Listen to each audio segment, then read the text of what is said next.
जैसा देश वैसा भेष হিন্দি প্রবাদের বাংলা তর্জমা কি? যেমন দেশ তার তেমন পোশাক পরিচ্ছদ। এই নীতি এবার মানতে চলেছে সিপিআইএম। ব্যাপারটাকে খানিকটা বোধগম্য করতে হলে একটু গভীরে ঢুকতে হবে। খোলামেলা বলতে গেলে প্রতিপক্ষ যখন বিজেপি, তখন স্ট্র্যাটেজি না বদলালে ভোটের পালে হাওয়া লাগবে না। আর তাই পুরনো ধারণা ভেঙে ধর্মের অনুষঙ্গে ঢুকতে চাইছে সিপিআইএম। লক্ষ্য একটাই, আরএসএস বিজেপির ধর্মাশ্রয়ী রাজনীতির মোকাবিলা করা। দলের ২৪তম পার্টি কংগ্রেসের রাজনৈতিক খসড়া প্রতিবেদনে এবার তাৎপর্যপূর্ণ পদক্ষেপের কথা বলছে সিপিএম। দেশে গত ১০ বছর ধরে চলতে থাকা বিজেপি জমানা এবং সাম্প্রতিক অতীতে নানান ঘটনার প্রেক্ষিতে হিন্দুত্বের মোকাবিলায় এখন বিশেষ গুরুত্ব দিতে বাধ্য হচ্ছে প্রকাশ কারাটের দল। আরএসএস বিজেপির বিরুদ্ধে রাজনৈতিক, মতাদর্শগত, সাংস্কৃতিক এবং সাংগঠনিকভাবে রুখে দাঁড়ানোই এবারের পার্টি কংগ্রেসে সিপিআইএম এর মূল মন্ত্র। সেই লক্ষ্যেই কিছু পদক্ষেপের কথা ভাবা হয়েছে। খসড়া রাজনৈতিক প্রতিবেদনে হিন্দুত্বের মোকাবিলা শীর্ষক অধ্যায়ের ২.৮০ অনুচ্ছেদে কিছু চমকপ্রদ বিষয় তুলে ধরা হয়েছে, যা অতীতে কখনো দেখা যায়নি। বলা হয়েছে, ধর্মে বিশ্বাসী মানুষের মধ্যে গিয়ে দলকে কাজ করতে হবে।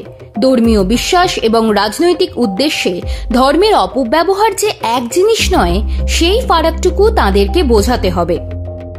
উৎসব ও সামাজিক ক্ষেত্রে আরো বেশি করে অন্তর্ভুক্ত হতে হবে, যাতে সাম্প্রদায়িক উদ্দেশ্যে সেসবের ব্যবহার না হয়। তবে শুধু ধর্মীয় ব্যাপার নয়, বৃহত্তর সামাজিক ও সাংস্কৃতিক কর্মকাণ্ডে অংশগ্রহণের সঙ্গে সঙ্গে বিজ্ঞান আন্দোলনকে জনপ্রিয় করা, ধর্মনিরপেক্ষ ও যুক্তিবাদী ধারণাকে ছড়িয়ে দেওয়ার লক্ষ্যে কাজ করার কথাও বলা হয়েছে। ধর্মের সঙ্গে কমিউনিস্ট পার্টির সম্পর্ক নিয়ে অতীতে বহু বিতর্ক দেখা দিয়েছে। সেসব বিতর্কিত ইস্যুতে দল বিব্রত হয়েছে। তবে নেতারা নানান সময় ব্যাখ্যা দিয়েছেন, ধর্মাচরণ ব্যক্তিগত বিষয়, উৎসবে অনুষ্ঠানে সামিল হতে দলের তরফে কোনো অসুবিধা নেই। যদিও দলের নেতাকর্মীদের বড় অংশের কাছে এই ফারাক সূক্ষ্ম। দক্ষিণ ভারতে অবশ্য বামপন্থী নেতারা ধর্মকে ঘিরে উৎসব আয়োজনে অনেক বেশি স্বচ্ছন্দ। সংঘ, বিজেপির রাজনৈতিক দাপটে উৎসব এবং সামাজিকতা সংক্রান্ত অবস্থান স্পষ্ট করতে চাইছে সিপিআইএম। পার্টি কংগ্রেসের জন্য তৈরি করা মোট ৪৪ পাতার রাজনৈতিক খসড়া প্রতিবেদন দলের নানান স্তরে ও বাইরে মতামত নেওয়ার জন্য প্রকাশ্যে আনাও হবে। বিজেপি যেভাবে এগোচ্ছে তার মোকাবিলা করার জন্য সাধারণ মানুষের সমস্যা নিয়ে আন্দোলনের সঙ্গে সাম্প্রদায়িকতা বিরোধী প্রচারকে জুড়ে দেওয়ার কথাও বলা হয়েছে রাজনৈতিক প্রস্তাবে। শুধু নির্বাচনী কৌশল নিয়ে যে বিজেপির সঙ্গে এঁটে ওঠা যায় না, তা নিয়ে দ্বিমত নেই।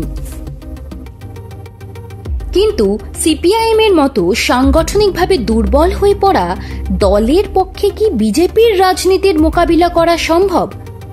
শীর্ষ নেতাদের কেউ কেউ কিন্তু বলছেন, চেষ্টা করতে ক্ষতি কি? ধর্ম ও উৎসব নিয়ে অনেক বিভ্রান্তিমূলক ধারণা চালু আছে। খুব অভিনব কিছু এখানে বলা হচ্ছে না। দলের অবস্থানকে আরও স্পষ্ট করা হচ্ছে। একটা ব্যাপার পরিষ্কার, রাজ্যে পালা বদলের গান শোনালে শুধু যে হবে না, তা বুঝে গিয়েছে সিপিআইএম। মানুষের বিশ্বাস অর্জন করতে হলে সবেতেই থাকতে হবে।